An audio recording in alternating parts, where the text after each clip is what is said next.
Welcome to the It's Been Said podcast. I'm your host, Executive Director Lisa Ramey. Today's episode is a special edition of the It's Been Said podcast.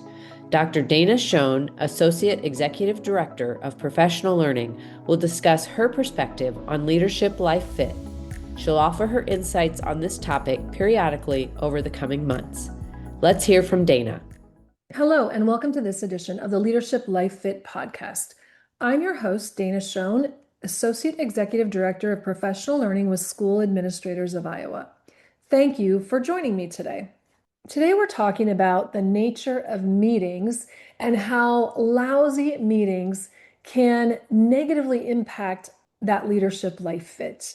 And you know the type of meeting that we're talking about, the meeting where it could have been an email because you're simply sharing information or receiving information, the kind of meeting where it's lots of talk and no action. And this can take different forms, where we sit around and admire a particular problem, but we never get to solutions, or we spend our time brainstorming all of these great ideas. Someone looks at the clock, time is up, and we don't ever get to a plan of execution or the naming of a particular strategy that was brainstormed that's going to make a difference for us.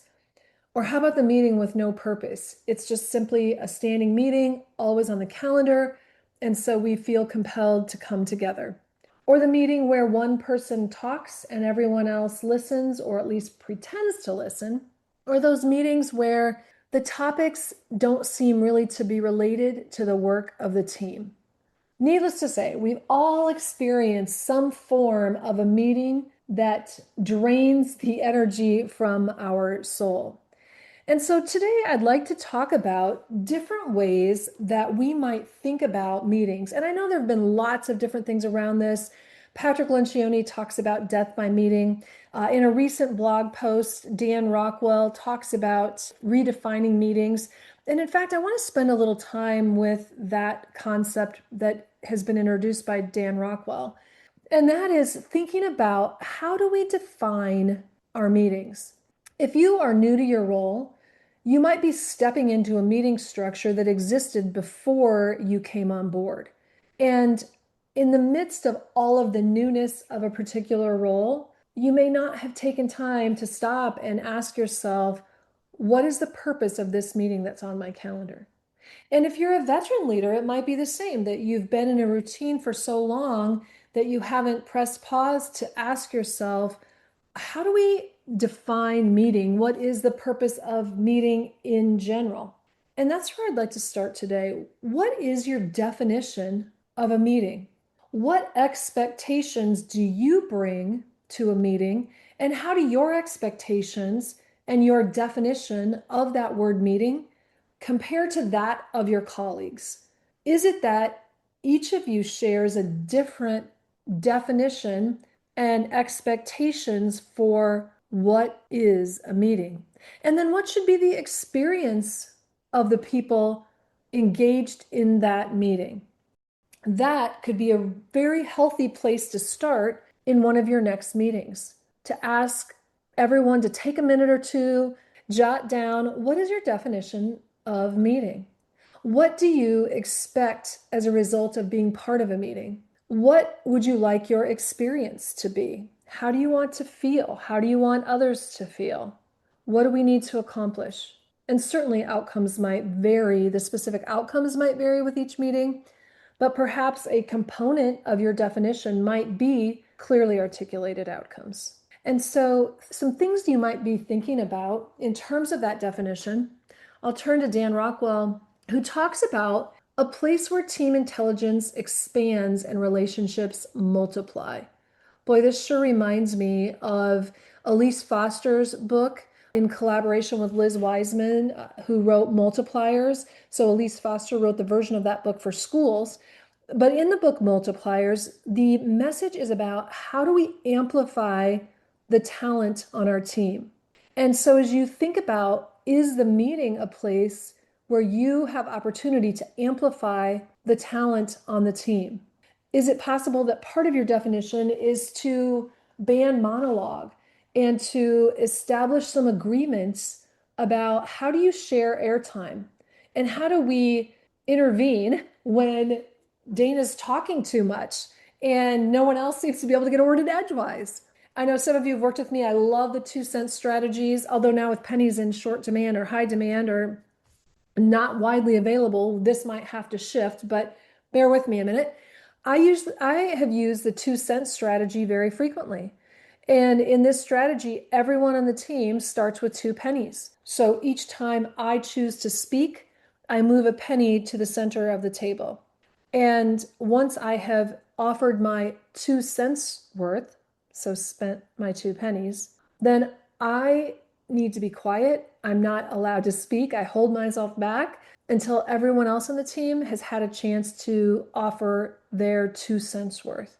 And when all the pennies have been spent, or if perhaps a penny or two remains in front of a colleague, we might call the question, Dana, do you have anything else to add? I notice you still have a penny in front of you.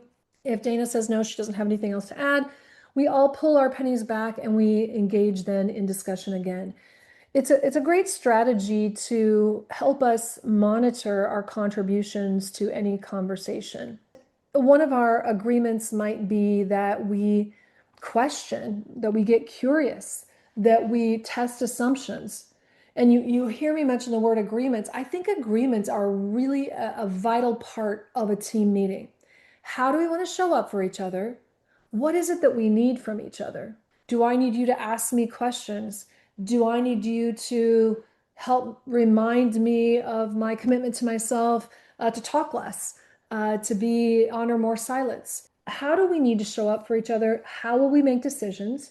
And I would encourage you to identify 7 plus or minus 2, so anywhere between 5 and 9 agreements, and then articulate those, define those.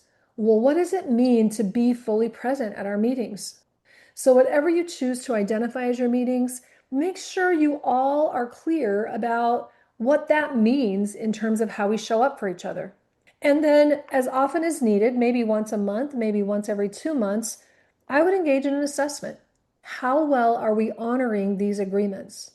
And it provides then an opportunity for us to call each other in rather than out and to say things like, hey, you guys, I'm noticing that we identified time integrity as one of our agreements, and we're always on time, and we always score that as a 5. Everyone seems unanimously in agreement that we honor that agreement.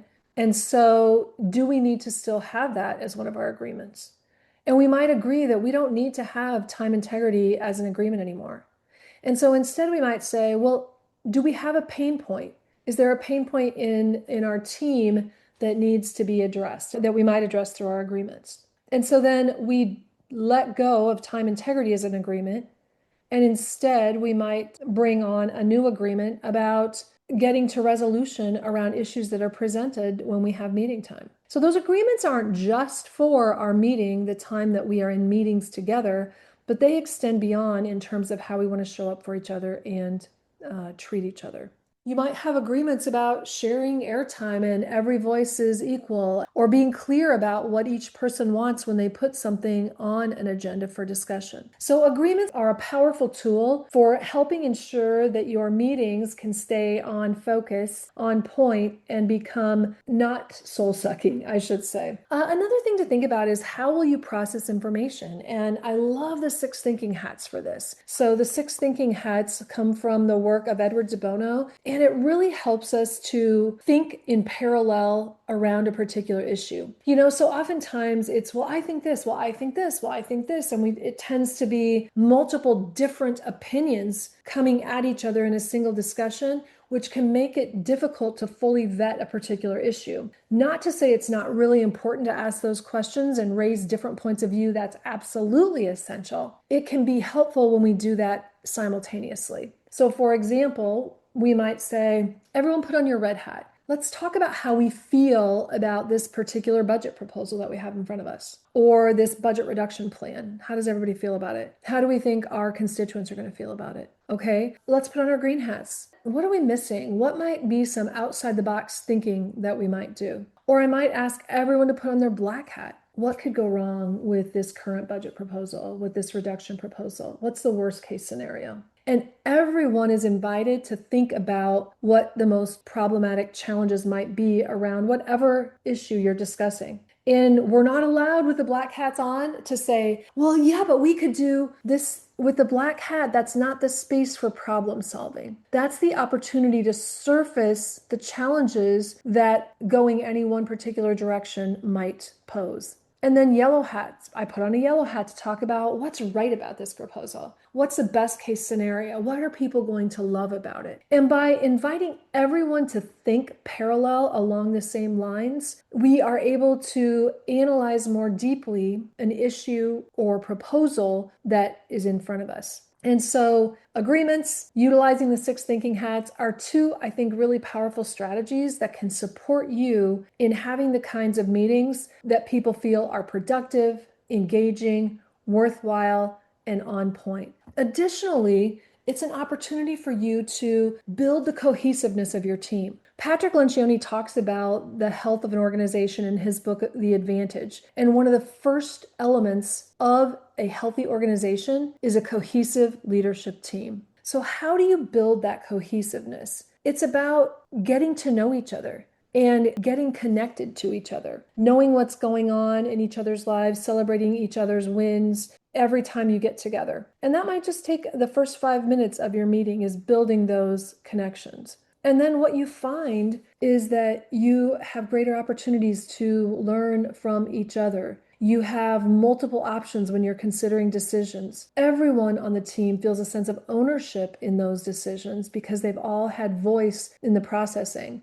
And then everyone, as a result of that, has ownership for the results. So if you're looking to improve the quality of your leadership life fit, one pathway might be those team meetings. We know for certain that team meetings can deplete our energy and negatively impact our fit. Well, they can also positively impact our leadership life fit when we get clear about the definition of our meeting, have a shared understanding of that definition, and incorporate strategies that ensure we have productive, problem-focused, people-honoring sorts of experiences. Thanks for joining me for this podcast of the Leadership Life Fit, and have a fantastic day.